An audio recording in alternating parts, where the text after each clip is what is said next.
आप सभी सूरदास जी को जानते हैं? सूरदास जी एक अंधे कवि थे।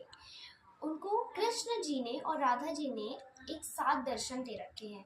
इसीलिए उनकी जितनी भी कहानी कविताएं आप पढ़ते हैं उनमें कृष्ण और राधा का वर्णन किया हुआ होता है। तो आज उसी पे मैं आप सभी को एक छोटी सी कहानी सुनाना चाहती हूँ। आशा है कि आप सभी को पसंद आएगी। एक दिन सूरदास जी अपने संगीत में व्यस्त होते हैं।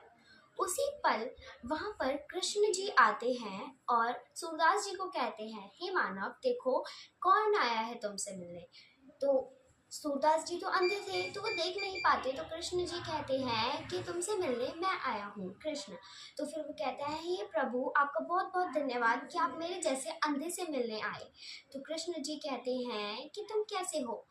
तो सूरदास जी कहते हैं, मैं तो अच्छा हूँ, आशा है कि आप भी अच्छे होंगे, पर आपके संग आज राधा क्यों नहीं आई। तो कृष्ण जी हैरान हो जाते हैं कि भाई ये तो अंधा है, इसको कैसे पता चला कि मेरे साथ राधा नहीं आई। तो फिर वो पूछते हैं कि तुम्हें कैसे पता सूरदास कि मेरे साथ राधा नहीं आई। तो वो कहते हैं, अरे मेरे को पता है कि वो नहीं आई। तो वो कहते हैं कृष्ण जी कि कैसे पता है कि वो क्यों नहीं आई। पर वो मजाक में कह देते हैं कि आई यार देखो मेरे साथ में ही खड़ी हैं, बस आज उन्होंने पायल नहीं पहनी। तो सूरदास जी कहते हैं, भले ही उन्होंने पायल ना पहनी हो, भले ही माथे पर फूल ना लगाया हो, पर वो नहीं आई आज।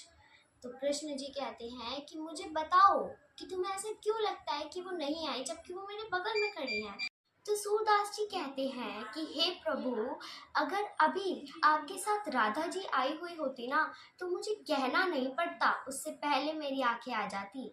क्योंकि एक भगवान अपने क्योंकि एक भगवान अपने भक्त को बहुत मुसीबतों में देख सकता है, पर एक माँ, एक लक्ष्मी कभी भी अपने भक्त को ऐसे नहीं देख सकती। वो तुरंत उसकी सारी समस्याएं खत्म कर देती हैं। तभी उसी वक्त वहां पर राधा जी प्रकट हो जाती हैं और वो सूरदास की आंखें उनको वापस कर देती हैं। तो सूरदास जी कहते हैं कि हे भगवान आपका बहुत बहुत धन्यवाद कि आप मुझसे मिलने आए। और वो राधा जी को कहते हैं कि हे माँ अब मेरी आंखें ले जाओ। तो राधा जी कहती हैं कि हे बालक, मेरे पास तो सिर्फ इतना वरदान है कि मैं दूसरों को दे सकती हूँ, उनसे छीन थोड़ी ना सकती हूँ। तो सूरदास जी कहते हैं कि नहीं, मेरी आंखें ले लीजिए। तो राधा जी कहते हैं, पर क्यों, अब तो मैं तुम्हें आंखें भी दे दी, अब क्यों लो वापस। तो वो कहते हैं कि जिसने प्रभु को अपने सामने देख लिया वो इस गंदी दुनिया को क्यों देखेगा, क्यों इस दुनिया की गंदी चीज़ों को देखेगा। जिसने प्रभु देख लिए, आप मेरी दृष्टि वापस ले जाओ और जिस ज़रूरतमंद को इसकी ज़रूरत है उसको दान दे दो और उसको मेरा उपहार मान के दान दे देना। तो राधा जी कहती है कि नहीं माँ बालक, मैं नहीं ले सकती। तो फिर वो कहते हैं कि नहीं माँ, आपको लेना ही पड़ेगा, वरना मैं आपको यहाँ से जाने ही नहीं दूंगा। तो कृष्ण जी कहते हैं, पर हम तो जा रहे हैं। तो सूरदास जी कहते हैं, मैं आपको जाने ही नहीं दूंगा। वो फिर राधा जी और कृष्ण जी के पैर पकड़ लेते हैं और रोने लगते हैं। वो कहते हैं कि नहीं, आप मेरी आंखें लेकर ही जाइए।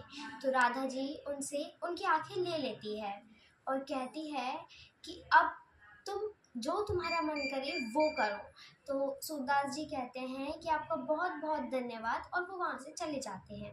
इसीलिए सूरदास जी की कविताओं में राधा और कृष्ण का वर्णन है। जैसे आपने सुना भी होगा कि वृंदावन में लोग राधे राधे बोलते हैं जबकि वो कृष्ण जी का धाम है। पर क्यों? क्योंकि कृष्ण जी का नाम आप 100 बार रटोगे ना तब भी वो आपकी इच्छाएं पूरी करने नहीं आएंगे। पर अगर राधा नाम एक बार ले लोगे ना तो राधा जी आपकी सारी समस्याएं खत्म कर देंगी। राधे राधे।